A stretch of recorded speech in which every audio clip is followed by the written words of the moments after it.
بسم اللہ الرحمن الرحیم۔ السلام علیکم۔ تو ناظرین، ہم آج آپ کو قوم عاد کی نافرمانی کا قصہ سنائیں گے۔ حضرت ہود علیہ السلام کو پروردگار نے قوم عاد کی طرف نبی بنا کر بھیجا۔ قوم عاد حضرت نوح علیہ السلام کی اولاد میں سے ہے۔ قوم عاد کا تعلق مقام ارض احقاف سے ہے۔ یہ حجر موت کے شمال میں اس طرح واقع ہے کہ اس کے مشرق میں عمان اور شمال میں رب الخالق ہے۔ ان کی آبادی عرب کی سب سے بہترین حصہ حجر موت اور یمن میں خلیج فارس کے ساحل سے حدود عراق تک وسیع تھی اور یمن ان کا دارالحکومت تھا۔ عرب کے قدیم باشندے کثرت افراد یا قبائل کے اعتبار سے ایک منظم جماعت کی حیثیت میں سے تھے۔ یہ عرب سمود سے نکل کر شام، مصر اور بابل کی جانب بڑھے اور وہاں زبردست حکومت کی بنیاد رکھی۔ عرب ان باشندوں کو خالص عرب اور مختلف جماعتوں کے افراد کو سمود، طلسم اور جدلیس کہتے ہیں۔ قوم عاد کے لوگ بہت طاقتور تھے۔ ان کے جسم فولاد اور دل پتھر کے معلوم ہوتے تھے۔ ان میں زبردست لڑنے کی صلاحیت تھی۔ وہ ہر ایک کو ہرا دیتے تھے اور جس پر چاہتے تھے ظلم زیادتی کرتے۔ کسی میں اتنی جرأت ہمت نہ تھی کہ ان سے مقابلے میں جیت سکے۔ یہی وجہ تھی کہ ہر کوئی ان سے ڈرتا تھا۔ ضروریات زندگی کی ہر چیز ان کے پاس تھی، بلکہ کہنا چاہیے کہ ہر چیز ضرورت سے زائد ان کے پاس تھی۔ اولاد بھی ان کی کثرت سے زیادہ تھی۔ ان کی اولاد سے پورا شہر آباد تھا۔ شہر کے سارے مکانات آباد تھے۔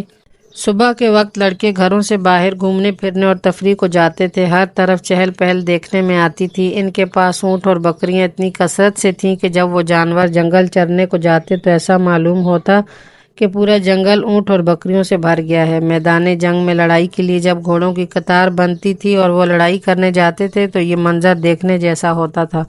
زمین ایسی سرسبز تھی کہ ایسا محسوس ہوتا تھا کہ سبز مخمل بچھ گیا ہے۔ جگہ جگہ چشمے، نہریں، تالاب اور کنویں، صاف شفاف پانی، مکانات، چاروں طرف پھولوں کی بہاریں ہوتی تھیں۔ قطار کی صورت میں پھلدار درخت تھے۔ عاد قوم کی راحت سکون کے لیے خوب سامان موجود تھا۔ دن میں آرام، رات میں عیش ہوا کرتی تھی۔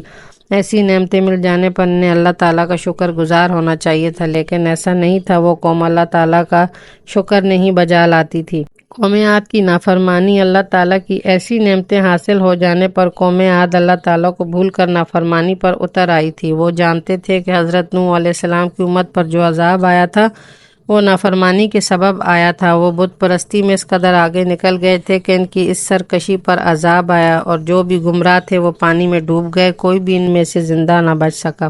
ان کے بزرگ اس ہولناک عذاب کے بارے میں انہیں بتاتے رہتے تھے اور زمین پر وہ بھی جا بجا طوفان کے نشانات دیکھتے رہتے تھے۔ یہ سب دیکھ کر بھی وہ خواب غفلت سے نہیں جاگتے تھے۔ وہ بت پرستی اور بت تراشنے میں ماہر تھے۔ عاد قوم کے لوگ اپنی مملکت کی شان و شوکت، جاہ و جلال اور جسمانی قوت کی ہیبت کے غرور میں اللہ تعالیٰ کو بالکل ہی بھلا چکے تھے۔ وہ اپنے ہاتھوں کے بنائے ہوئے بتوں کو اپنا معبود مان کر ہر قسم کے شیطانی اعمال بے خوف و خطر کرتے تھے۔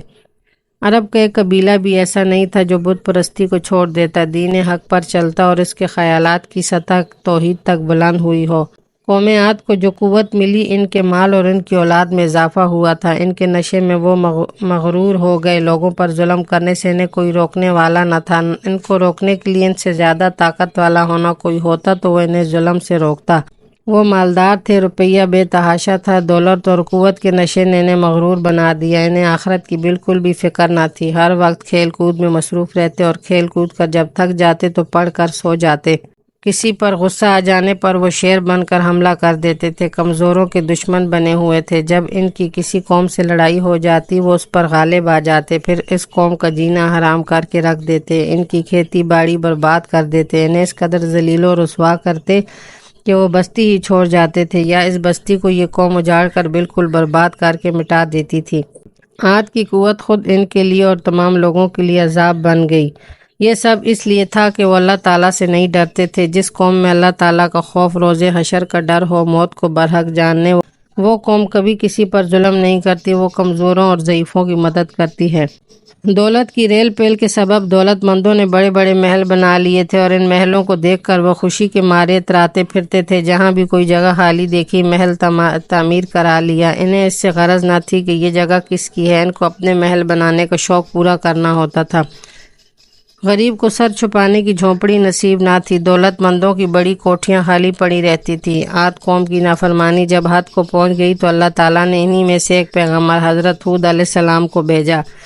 وہ قوم عاد میں سب سے زیادہ معزز فرد تھے، سرخ و سفید رنگ اور وجیہ تھے، ان کی داڑھی بھی بڑی تھی۔ حضرت ہود علیہ السلام کا تعلق ایک شریف گھرانے سے تھا اور وہ وہیں بڑے اور پرورش پائی۔ ان کی نیکی اور عقل مندی کو سب ہی جانتے تھے اور مانتے بھی تھے۔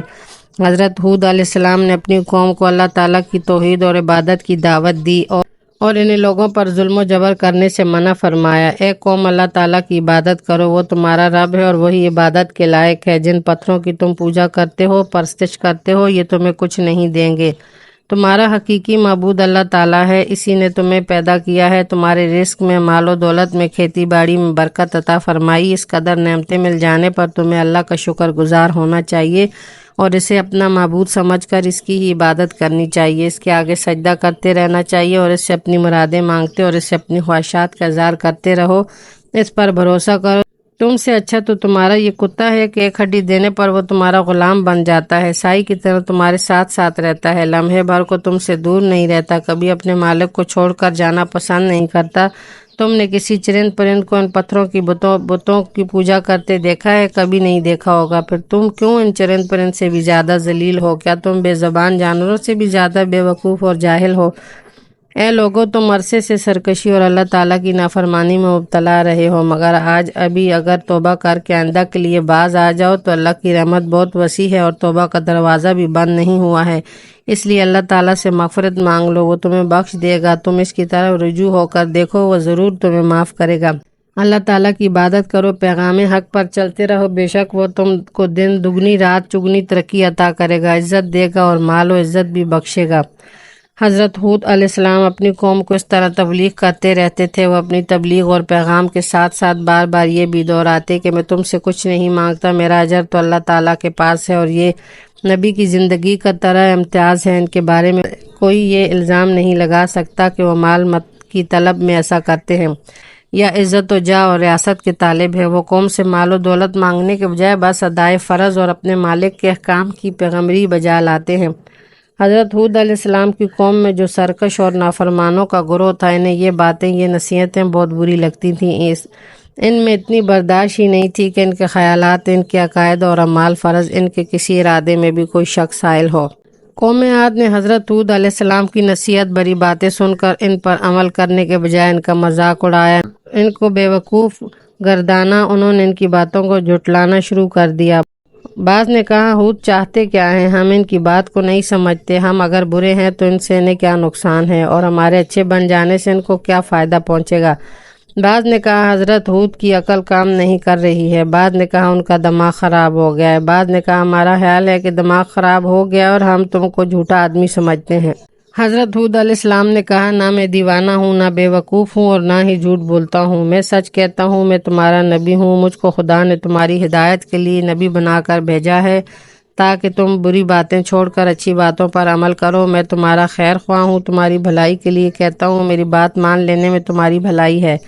قوم عاد کو اپنے مال و دولت پر بڑا غرور تھا، وہ اپنے آپ میں مگن تھے، وہ چاہتے تھے کہ کوئی انہیں نصیحت و واعظ کرے بلکہ ان کے اونٹوں، گھوڑوں، محلات اور باغات کی تعریفیں کرے۔ وہ دنیا کو ہی سب کچھ سمجھتے تھے اور اس دنیاوی زندگی میں خوش تھے، انہیں اس بات کا احساس ہی نہیں تھا کہ انہیں کبھی موت آئے گی اور جو مال و دولت ہے وہ سب انہیں چھوڑ کر چلے جانا ہے۔ دنیا میں ان کے آنے کا کیا مقصد ہے؟ میدان حشر میں اللہ تعالیٰ کے حضور کس منہ سے وہ جائیں گے؟ گزرے ہوئے اعمال کا حساب بھی دینا ہوگا۔ اس دن شرمندہ ہونے سے بچنے کے لیے دنیا بھر میں اچھے اچھے کام کرنے چاہیے۔ قوم عاد نے حضرت ہود علیہ السلام کی باتوں کو اہمیت نہ دی اور انہیں سختی کے ساتھ جھٹلایا اور غرور و تکبر کے ساتھ کہنے لگے، آج دنیا میں ہم جیسا کوئی ہے، دیکھو ہماری کتنی شان و شوکت ہے، ہم جیسا کوئی طاقتور نہیں ہے۔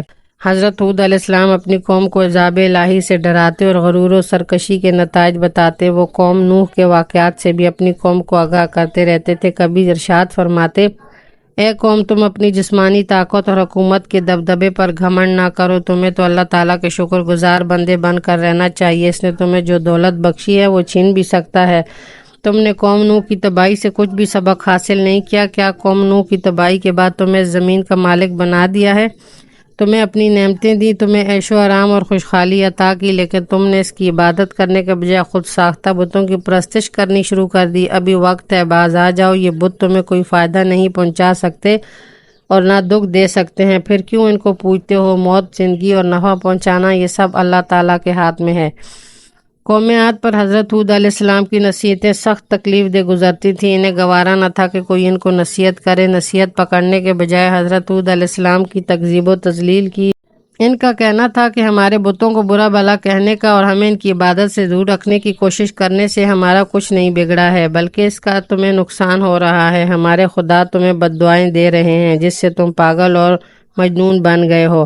ہم اس سے زیادہ تمہیں کچھ نہیں کہہ سکتے۔ قوم عاد کی اس طرح گستاخانہ جرات اور تہمت سے یہ بات واضح ہو گئی تھی کہ وہ حضرت ہود علیہ السلام کی باتوں پر توجہ نہیں دیں گے۔ ان کی باتوں کو حضرت ہود علیہ السلام نے بہت ہی صبر و تحمل سے سنا اور انہیں جواب دیتے ہوئے کہا، میں اللہ تعالیٰ اور تمہیں گواہ بناتے ہوئے یہ اعلان کرتا ہوں کہ میں اس بات پر یقین نہیں رکھتا کہ یہ بت مجھے بھی کسی قسم کا کوئی نقصان پہنچا سکتے ہیں۔ ان بتوں کو میرا کھلا چیلنج ہے، اگر ان میں کسی کو کوئی نقصان پہنچانے کی قدرت ہے تو یہ مجھے نقصان پہنچائیں بغیر کسی تاخیر کے۔ تم دیکھنا کہ میں اللہ تعالیٰ کے فضل و کرم سے ہر قسم کے نقصان سے محفوظ رہوں گا، کیونکہ میں عقل سمجھ رکھتا ہوں، حکمت و دانائی کا بھی حامل ہوں۔ مجھے صرف اپنے خدا پر بھروسہ ہے، بے شک اس کے قبضے قدرت میں کائنات کے تمام جانداروں کی پیشانیاں ہیں، اور وہی ہے جو حیات کا مالک ہے۔ اللہ تعالیٰ ہی میری مدد کرے گا، وہی مجھے ہر قسم کے نقصان سے محفوظ رکھے گا۔ حضرت ہود علیہ السلام نے قوم عاد کو ڈرانے کی غرض سے یہ اعلان کر دیا کہ تمہاری مسلسل بغاوت اور سرکشی تمہارے لیے نقصان دہ ثابت ہوگی۔ مجھے اللہ تعالیٰ نے خاص مقرر وقت تک تبلیغ کرنے کا حکم دیا ہے۔ اس وقت تک تم میری باتوں کو سن کر اپنے رویے میں تبدیلی لے آئے تو ٹھیک ہے، ورنہ تمہارے لیے ہلاکت یعنی ہے کہ تم ہلاک ہو جاؤ گے۔ تمہارے ہلاک ہونے پر اس زمین پر دوسری قوم زمین کی مالک بن جائے گی۔ تم میں ذرا بھی طاقت نہیں ہے کہ اللہ تعالیٰ کو نقصان پہنچا سکو، کیونکہ وہ ہر شے پر قادر ہے، ہر شے کا محافظ ہے اور نگہبان ہے۔ یہ تمام کائنات اس کی قدرت میں مسخر ہے۔ حضرت ہود علیہ السلام چاہتے تھے کہ ان کی قوم بتوں کو پوجا چھوڑ دے اور اللہ تعالیٰ کی عبادت کرے، وہ عذاب سے بچ جائیں۔ یہی وجہ تھی کہ حضرت ہود علیہ السلام اپنی قوم کو بار بار یہ بات باور کراتے تھے کہ وہ اپنی قوم کے دشمن نہیں بلکہ دوست ہیں، ان سے دولت اور ریاست طلب نہیں کرنا چاہتے، وہ ان کی فلاح نجات چاہتے ہیں۔ حضرت ہود علیہ السلام امین تھے، وہ جو کہتے تھے وہ قوم عاد کی سعادت، حسن حال اور قلبی سکون کے لیے کہتے تھے۔ قوم عاد کی نجات بھی اس میں تھی کہ وہ ان کی نصیحتوں پر عمل کریں۔ حضرت ہود علیہ السلام اپنی قوم کو سمجھانے کے لیے کہتے کہ اے میری قوم، تمہیں اس بات پر حیرانی ہے کہ تمہاری قوم میں سے ایک انسان پر خدا کا پیغام نازل کیوں ہوا؟ ایسا اس لیے ہے کہ میں بول چال میں تم جیسا ہوں، تمہاری اخلاق و عادات سے واقف ہوں، دانا ہوں، تمہارے ساتھ زندگی گزارتا پھرتا رہا ہوں۔ اللہ تعالیٰ انسانوں کو ہدایت اور سعادت کے لیے انہی میں سے ایک شخص کو چن کر اپنا نبی بنا کر اس کو مخاطب کرتا ہے، اور اللہ تعالیٰ کا نبی اس کے بندوں کو اس کا پیغام پہنچاتا ہے، انہیں بھلائی کا راستہ دکھاتا ہے، گمراہی سے بچاتا ہے۔ قوم عاد کو اس بات پر حیرانی تھی کہ حضرت ہود علیہ السلام انہیں ایک خدا کی پرستش کرنے کو کیوں کہتے ہیں۔ انہیں اس بات پر زیادہ غم و غصہ تھا کہ ہمارے باپ دادا کی روایت ہے کہ ہم بتوں کی پوجا کرتے ہیں، اگر ہم نے بت پرستی کو چھوڑ دیا تو یہ ہماری اور ہمارے باپ دادا کی سخت توہین ہے۔ بت پرستی کرنے پر، انہیں کافر اور مشرک کہے جانے پر بھی قوم عاد کو غصہ آتا تھا۔ وہ بتوں کو خدا کے سامنے اپنا شفیع مانتے تھے، اس بنا پہ وہ تصویروں اور مجسموں کو پوجتے تھے کہ اس طرح وہ خوش ہو جائیں گے اور خوش ہو کر ہماری سفارش کریں گے اور ہم عذاب الہی سے نجات پا جائیں گے۔ حضرت ہود علیہ السلام کی بات ماننے پر انہیں یہ خدشہ تھا کہ ان کے معبودوں اور بزرگوں کی توہین اور بے عزتی ہے۔ حضرت ہود علیہ السلام کی تبلیغ اور نصیحت کرنے کا سلسلہ جاری تھا۔ ان کی تبلیغ کرنے پر قوم عاد کے لوگ شعلے کی طرح بھڑک اٹھے۔ انہیں یہ کسی طرح بھی گوارا نہ تھا کہ ان کے بتوں کو کچھ کہا جائے۔ تم ہمیں خدا کے عذاب کی دھمکی دیتے ہو اور یہ کہتے ہو کہ تمہارے اوپر برے دن کے عذاب آنے سے ڈرتا ہوں کہ تم کہیں اس کے مستحق نہ ہو جاؤ۔ ہم تمہاری اس طرح روز روز کی نصیحتوں سے تنگ آ گئے ہیں اور تمہاری نصیحتوں سے باز آئیں۔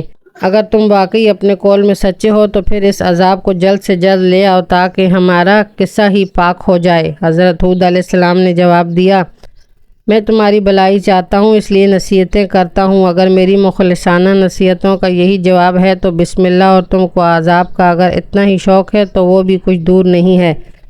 قرآن مجید میں ارشاد فرمایا گیا ہے، بلا شبہ تمہارے پروردگار کی جانب سے تم پر عذاب اور غضب آن پہنچا۔ حضرت ہود علیہ السلام نے اپنی قوم کو مخاطب کرتے ہوئے فرمایا، کیا تمہیں یہ زیب نہیں دیتا ہے کہ تم چند ساختہ بتوں کو ان کے نام گھڑ لیتے اور انہیں پکارتے ہو؟ میری تبلیغ کا تم پر ذرا بھی اثر نہیں ہو رہا ہے، یہ سرکشی ہے، اس طرح تم عذاب کے مستحق بن جاؤ گے۔ اگر تم ایسے ہی عذاب کے طالب ہوتے ہو تو پھر انتظار کرو، وہ وقت بہت قریب ہے۔ اس واقعے کے حوالے سے قرآن مجید میں ارشاد فرمایا گیا ہے، کیا تم مجھ سے ان من گھڑت ناموں یعنی بتوں کے بارے میں جھگڑتے ہو جس کو تم نے اور تمہارے باپ دادا نے گھڑ لیا ہے، جس کے متعلق تمہارے پاس خدا کی کوئی حجت نہیں آئی؟ اب تم عذاب الہی کا انتظار کرو، میں بھی تمہارے ساتھ انتظار کرتا ہوں۔ قوم عاد پر ابھی نافرمانی کرنے پر عذاب نہیں آیا تھا۔ حضرت ہود علیہ السلام نے قوم عاد کو بت پرستی کو چھوڑ کر توحید اختیار کرنے اور ظلم و جبر چھوڑ کر عدل و انصاف اختیار کرنے کی تلقین کی۔ یہ بات ان کی سمجھ میں نہیں آتی تھی، اور آتی بھی کیسے؟ دولت اور قوت کے نشے میں ان کی بات نہیں مان رہے تھے۔ ان کی نافرمانی کے سبب سب سے پہلے بارش نے برسنا چھوڑ دیا۔ بارش کے بند ہو جانے پر خشک سالی آ گئی تھی، زمین خشک ریگستان میں تبدیل ہو گئی، باغات جل چکے تھے۔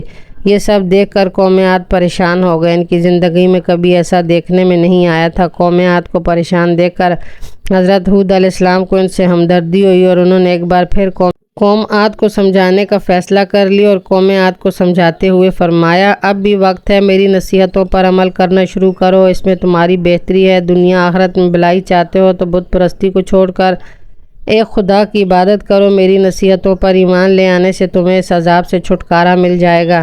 قوم عاد خشک سالی کو دیکھ کر پریشان ہو رہی تھی، مگر ان پر اس کا کوئی اثر نہیں ہوا۔ وہ شرک میں مبتلا رہے، بت پرستی کرتے رہے۔ شہر میں پانی نہ برسنے سے زمین خشک تھی، پیڑ سوکھ گئے تھے، پتے کملا رہے تھے اور پھول مرجھا رہے تھے۔ قوم عاد کی نگاہیں آسمان پر لگی رہتی تھیں کہ بادل کے ٹکڑے آئیں گے اور بارش برسات جائیں گے، مگر آسمان صاف تھا، بادل کا ایک ٹکڑا بھی نظر نہ آتا تھا۔ پانی نہ ہونے سے کھیتی باڑی کو نقصان پہنچ رہا تھا، باغات سوکھ رہے تھے۔ وہ امید بھری نگاہوں سے آسمان کی طرف دیکھتے کہ شاید کوئی بادل کا ٹکڑا آ جائے، لیکن پھر بھی جب آسمان صاف نظر آتا تو وہ مایوس ہو جاتے۔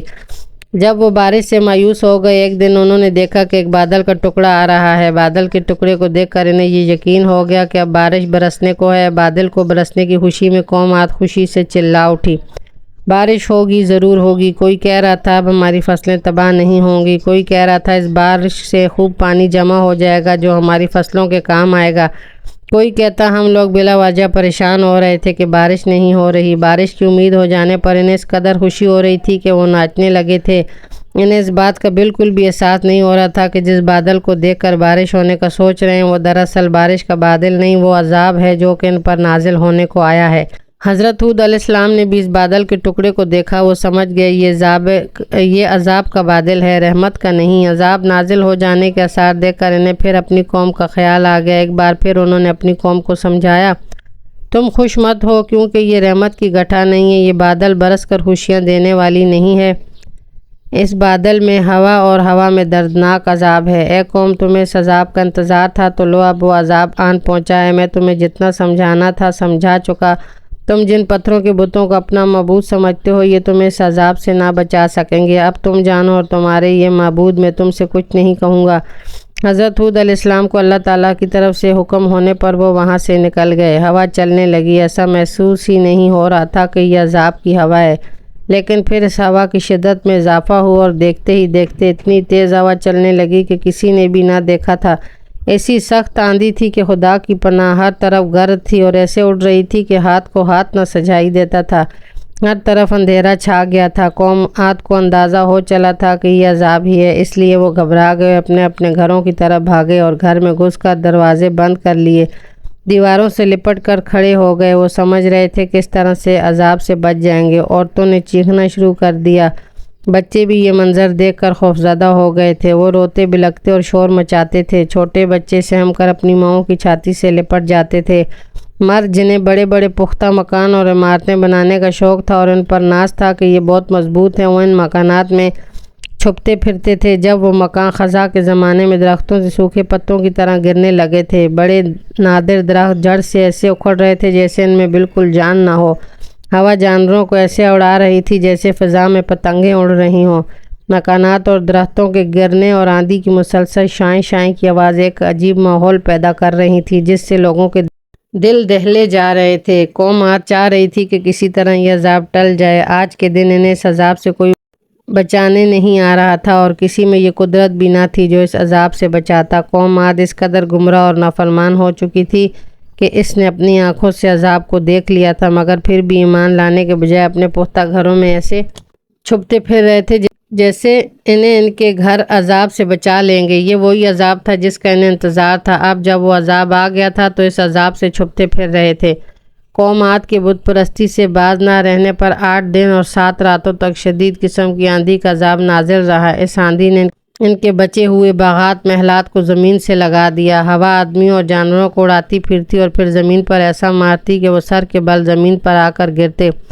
سر کے بل زمین پر گرتے ہی وہ ہلاک ہو جاتے تھے۔ اس طرح قوم عاد کے سب لوگ ہلاک ہو گئے۔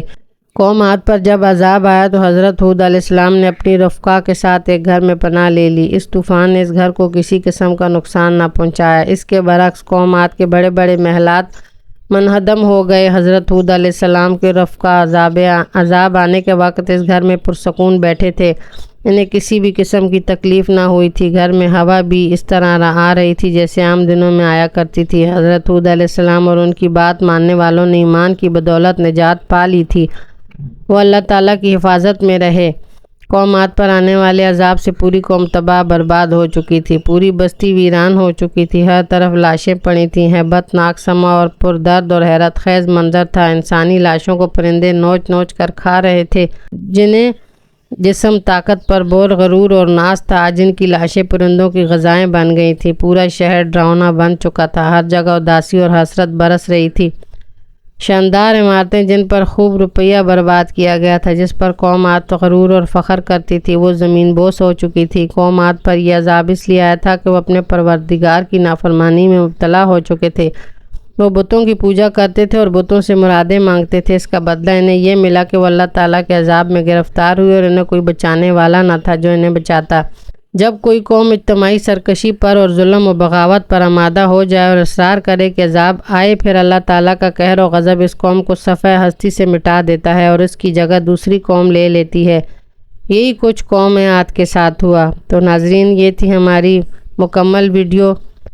تو مجھے امید ہے آپ کو میری یہ ویڈیو پسند آئی ہوگی۔ اگر آپ کو میری یہ ویڈیو پسند آئے تو اسے لائک شیئر سبسکرائب ضرور کریں تاکہ میری مزید آنے والی نئی ویڈیو آپ تک پہنچ سکیں۔ اللہ حافظ۔